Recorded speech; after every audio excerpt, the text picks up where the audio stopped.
your God power.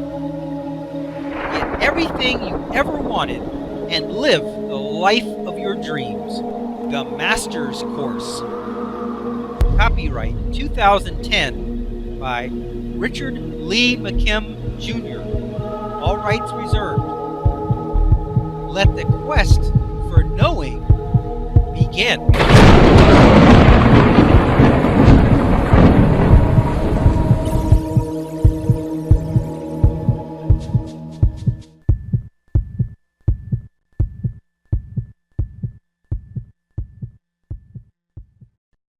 Think with your mind and not your brain. This is going to be a very important section to understand.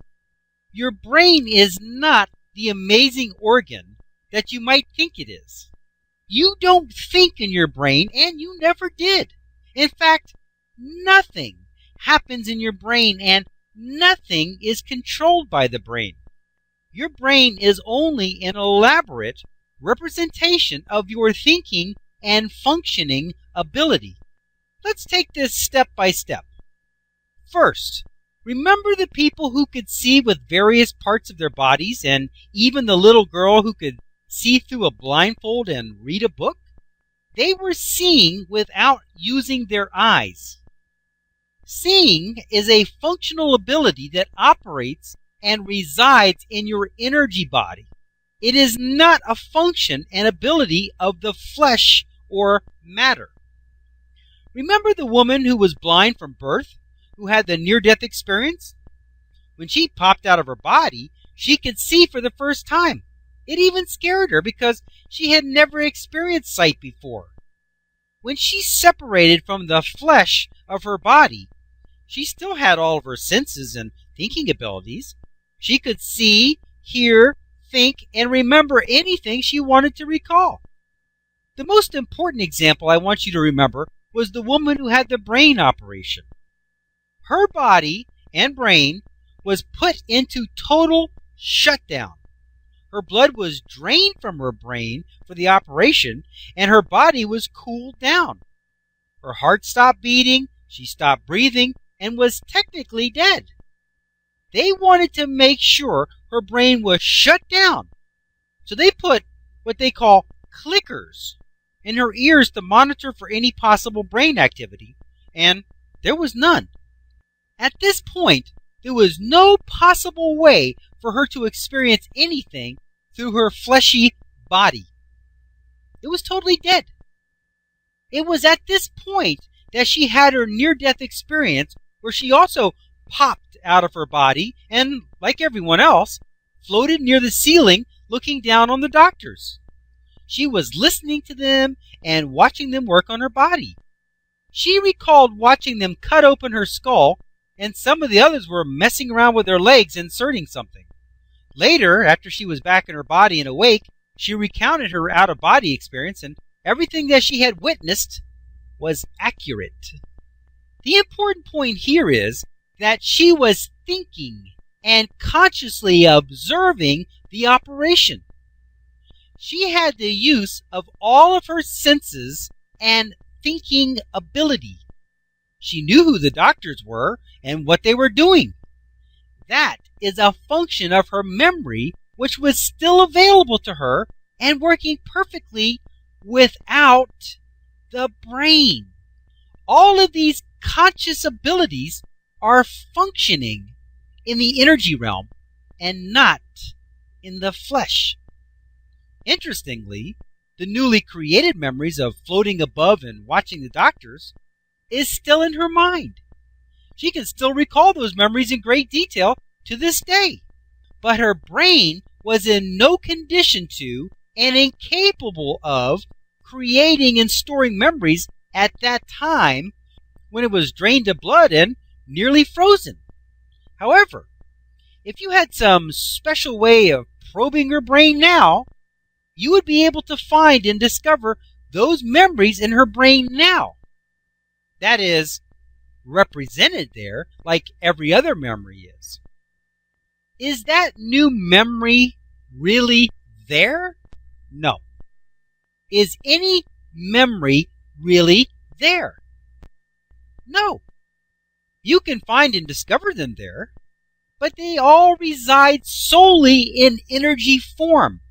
In fact, we know that every single experience that you have ever had is present in your energy form.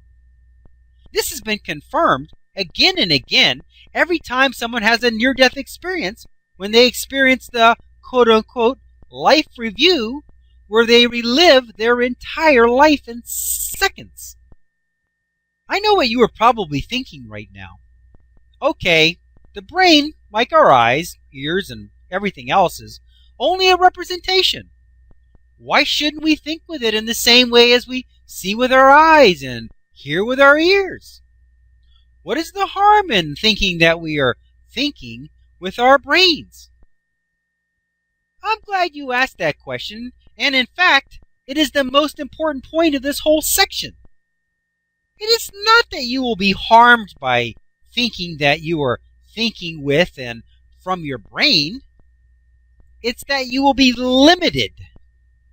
Representations are limitations.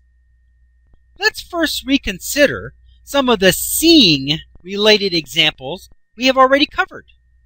First, remember Ingo Swann? He was able to see Jupiter up close from millions of miles away in his mind. He considered it seeing because it was a visual thing. But if he thought that he could only see with his eyes, he would never have been able to see Jupiter. This is because we all know the limitations of our eyes. If they are closed, we can't see a thing. And when they are open, we can only see what is in front of our face. However, the man who could see 360 degrees around him was able to save his own life because he expanded his seeing ability beyond what his eyes could do. The girl who could see through blindfolds enough to read a book shows that she is not using her eyes. If she thought of her eyes as we do, then she would never be able to see through things.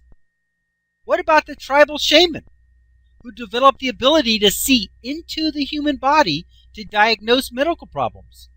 And the woman from Australia who closed her eyes and is able to see all, as she says. And last but not least, all those who have been able to see with different parts of their bodies because their eyes weren't working anymore. All of these examples are of people who have used their seeing function in a way that their eyes would not be able to represent. If they had stuck with the idea that they can only see with their eyes and only in a way that the eye can see, then none of these feats would have ever been possible, because representations not only represent what you can do, but they also represent what you can't do. So for the people who were blind, if they believed in their physical eyes, they would never be able to see again. But instead of being defeated, they transferred their seeing ability from their represented eyes to the place where it really functions, in their energy form, the mind. By doing this, not only can they now see again, but they had unlimited seeing ability. Seeing from the source of seeing means that you can see Jupiter. You can see inside the human body. You can see through things, and you can see in ways that have nothing to do with the light spectrum and the physical eyes. They were always able to see from the source of seeing, but they thought they were seeing from their eyes. When you think that the vision is from the eye, then you can only see when the eye is working and only what the eye is supposed to be able to see. This is like our radio example. Did you know that the real tuner on the radio can receive many more frequencies than the tuning dial represents? When you tune the radio through its tuning knob and dial, you can only tune in what the tuning knob and dial will let you tune in. If you were to instead tune the real tuner directly, you could get much more than you would have otherwise been able to get. Now, Let's talk about your mind and its representative, the brain. First, there isn't anything that the brain does that you need. It is just like the radio tuning dial. Sure, it tunes the radio, but you can tune the radio's real tuner directly. When you think that you are thinking with your brain, you have the beliefs and meanings that you can only access what your brain knows. And it only knows what you have learned in school and life.